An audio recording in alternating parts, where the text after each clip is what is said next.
Hello बच्चों, हम देखने वाले हैं क्लास टेंथ साइंस के बोर्ड पेपर है साइंस का। और इसके अंदर हम मोस्ट एक्सपेक्टेड क्वेश्चन की बात करेंगे जो आपकी एग्ज़ाम में 100% छपने वाले हैं। ठीक है ना। पूरे चांस हैं इन क्वेश्चन के आने के एग्जाम के अंदर।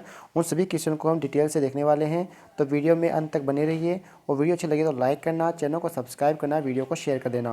क्वेश्चन नंबर 1 है, श्याम श्वेत फोटोग्राफी में किसका उपयोग किया जाता है। बहुत ही अच्छा क्वेश्चन है।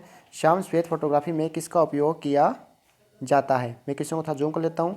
ये एक क्वेश्चन रहा। तो बताइए श्याम श्वेत फोटोग्राफी में किसका उपयोग किया जाता है। तो राइट आंसर आएगा सिल्वर ब्रोमाइड AgPr। AgPr का उपयोग श्याम श्वेत फोटोग्राफी में किया जाता है। नेक्स्ट क्वेश्चन दिया हुआ है, सिल्वर नाइट्रेट के विलयन में सोडियम क्लोराइड का मिलाने पर किस पदार्थ का श्वेत अवक्षेप बनता है। तो सिल्वर नाइट्रेट के विलयन में सोडियम क्लोराइड मिक्स करोगे तो इसमें जो श्वेत अवक्षेप बनेगा वो किसका बनेगा, AgCl का बनेगा। AgCl इसका राइट आंसर है। नेक्स्ट क्वेश्चन है, ए और बी के नाम लिखिए। ये कोई रिएक्शन दी हुई है। इस रिएक्शन में कार्बन डाइऑक्साइड और वाटर है वो आपस में रिएक्शन करके ग्लूकोज और ऑक्सीजन बनाते हैं। तो आपको पता है ये रिएक्शन कौन सी है। ये रिएक्शन है कौन सी, ये रिएक्शन है प्रकाश संश्लेषण की रिएक्शन है, फोटोसिंथेसिस की रिएक्शन है। तो सीधी सी बात पता है कि आपको यहाँ पर एक की जगह क्या जाएगा, ए पर तो आ जाएगा क्लोरोफिल और बी पर आ जाएगा सूर्य का प्रकाश। तो ए पर आएगा क्लोरोफिल, बी आएगा सूर्य का प्रकाश। अक्सर जो क्वेश्चन आती है कि फोटोसिंथेसिस होती क्या है। तो फोटोसिंथेसिस क्या होता है कि सूर्य के प्रकाश की उपस्थिति में क्लोरोफिल क्या करेगी, सूर्य के प्रकाश को अवशोषित करके कार्बन डाइऑक्साइड और वाटर को ग्लूकोज में चेंज करती है। और इसे क्या बोलते हैं, प्रकाश संश्लेषण कहते हैं। और पौधे अपना भोजन इसी विधि से बनाते हैं। पौधे के अंदर जो खाद्य फैक्ट्री होती है वो होती है पत्तियाँ। और पत्तियों के अंदर जो छोटे छोटे छिद्र होते हैं उन्हें हम बोलते हैं रंध्र, स्टोमेटा। और रंध्र का जो कार्य होता है वो दो कार्य होते हैं, नंबर 1 गैसों का विनिमय करना और नंबर 2 जल का विनिमय करना। तो ये होती है आपकी प्रकाश संश्लेषण क्रिया। यहीं से एक क्वेश्चन और पूछा आता है कि पौधे की खाद्य फैक्ट्री किसे कहते हैं। तो पौधे की खाद्य फैक्ट्री कहते हैं पत्तियों को। नेक्स्ट क्वेश्चन देखते हैं। नेक्स्ट क्वेश्चन है, बेकिंग सोडे को गर्म करने पर बना यौगिक कौन सा होगा। अगर बेकिंग सोडे को गर्म करेंगे तो कौन सा यौगिक बनता है। तो देखो बच्चों, जब हम बेकिंग सोडे को गर्म करते हैं तो बेकिंग सोडे का फॉर्मूला होता है NaHCO3। क्या होता है NaHCO3।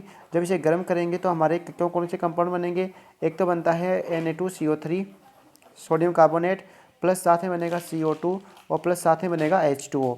तो ये बनते हैं जब बेकिंग सोडे को हम गर्म करते हैं। तो इसमें से राइट आंसर आ जाएगा सोडियम कार्बोनेट। नेक्स्ट क्वेश्चन देखते हैं। नेक्स्ट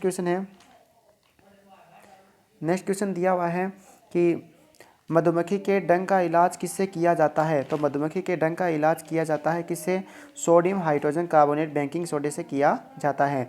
मधुमक्खी के डंक में कमल पाया जाता है, उस कमल का नाम होता है फॉर्मी कमल और उसे बोल सकते हैं मेथेनोई कमल। इसके अलावा चींटी का डंक, नेटर का डंक और मधुमक्खी के डंक तीनों के अंदर ही एक एसिड पाया जाता है, उसका नाम होता है मेथेनोई कमल, जिसकी वजह से हमें क्या आती है, सूजन आती है। और अगर हम उसके ऊपर दुर्बल क्षारक का उपयोग कर लेंगे जैसे सोडियम हाइड्रोजन कार्बोनेट का, बेकिंग सोडे का, तो उससे क्या होगा, उससे हमें क्या होती है, राहत मिलती है, हमारे सूजन नहीं आती है, दर्द भी कम होता है। नेक्स्ट क्वेश्चन देखिए। नेक्स्ट क्वेश्चन दिया हुआ है, आपको रिक्त स्थान की पूर्ति करना है। पीएच स्केल में पी सूचक के पुषांश जो कि जर्मन भाषा का शब्द है, इसका अर्थ क्या होता है। तो बच्चों इसका अर्थ होता है शक्ति। इसका अर्थ क्या होता है, शक्ति होता है। और पीएच स्केल होता है, इसमें 0 से लेकर 14 तक अंक लिखे होते हैं, 0, 7, 14। और जिस विलयन का पीएच मान 7 से कम होगा वो अम्लीय होगा, जिस विलयन का पीएच मान 7 से अधिक 14 तक होगा वो क्षारकीय होता है, और जिस विलयन का पीएच मान 7 होता है वो क्या होता है, अशुद्ध जल होता है, शुद्ध जल होता है। अब यहीं से एक क्वेश्चन आता है कि मान लो कोई विलेन है, उसका पीएच मान कितना है, 13 है।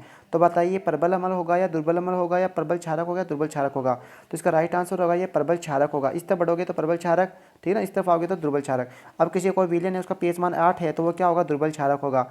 ऐसे क्वेश्चन पूछा जाता है कि कोई विलेन है, उसका पीएच मान कितना है, पीएच मान 1 है, तो वो क्या होगा, प्रबल अम्ल होगा। अगर कोई विलेन है, उसका पीएच मान कितना है, 6 है, तो वो क्या होगा, दुर्बल अम्ल होता है। नेक्स्ट क्वेश्चन आया है, संतरे में अम्ल पाया जाता है। तो आपको पता है संतरा नींबू के कुल का पादप है, नींबू के कुल का फल है। तो इसमें जो अम्ल पाया जाता है उसका अम्ल है वो सिट्रिक अम्ल या साइट्रिक अम्ल पाया जाता है। नेक्स्ट क्वेश्चन है, जिप्सम का रासायनिक सूत्र होता है। तो जिप्सम का रासायनिक सूत्र होता है CaSO4 2H2O। ये होता है जिप्सम का सूत्र होता है।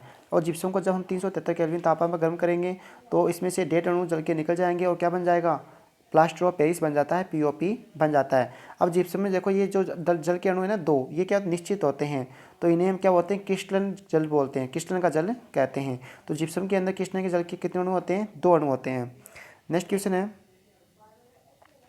नेक्स्ट क्वेश्चन आता है यहीं पर कि स्वादिष्ट खस्ता रसोई घर में स्वादिष्ट खस्ता पकौड़े बनाने में क्या उपयोग लिया जाता है।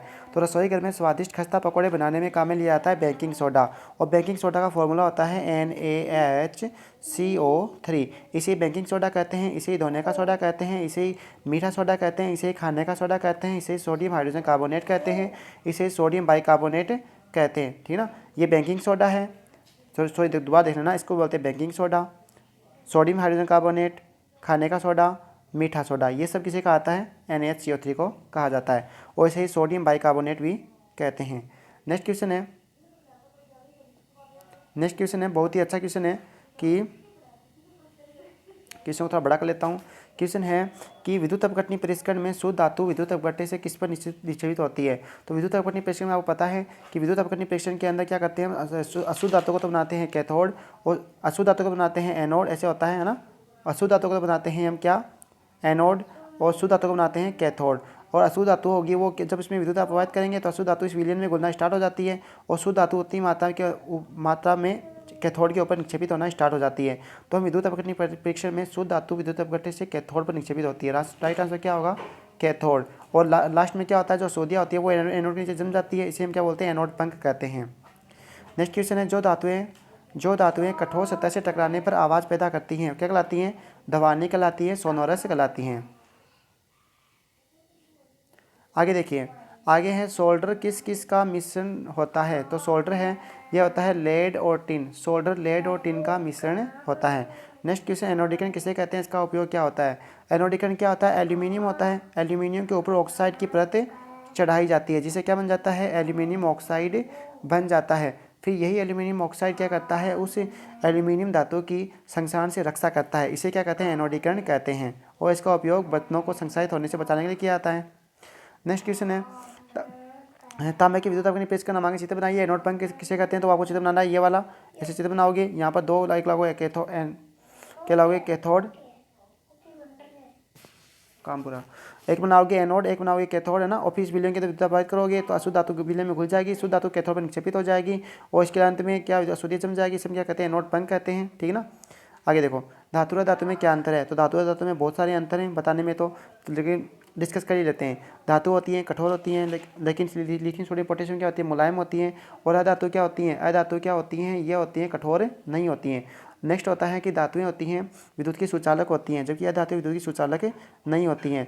ऐसी धातु जो विद्युत की सुचालक होती है वो कौन कौन सी है, वो होती है, कौन सी होती है, धातु विद्युत की सुचालक होती हैं। और लेकिन लेड और मरकरी ये विद्युत की क्या होती हैं, कुचालक होती हैं। उसके अलावा अधातु क्या होती है, विद्युत की कुचालक होती है। लेकिन कार्बन का एक अपरूप होता है ग्रेफाइट, ये क्या होता है, विद्युत का सुचालक होता है। नेक्स्ट होता है धातुएं आधातुवर्धनीय होती हैं, लेकिन अधातुएं आधातुवर्धनीय नहीं होती हैं। और धातुएं तन्य होती हैं, अधातुएं तन्य नहीं होती हैं। ठीक है ना। और ये सब इसके अंदर क्या जाएंगे, अंतर हो जाएंगे। आगे देखो, उत्प्रेरक किसे कहते हैं, उदाहरण दीजिए। उत्प्रेरक वे पदार्थ होते हैं जो किसी अभिक्रिया की दर को या तो बढ़ा देते हैं या अभिक्रिया की दर को क्या कर देते हैं, कम कर देते हैं, उसके वेग को कम कर देते हैं, उसे उत्प्रेरक कहते हैं। उदाहरण के लिए क्षारीय पोटेशियम परमैंगनेट, अम्लीय पोटेशियम डाइक्रोमेट, निकल और पैलेडियम, ये सभी क्या है, उत्प्रेरक होते हैं।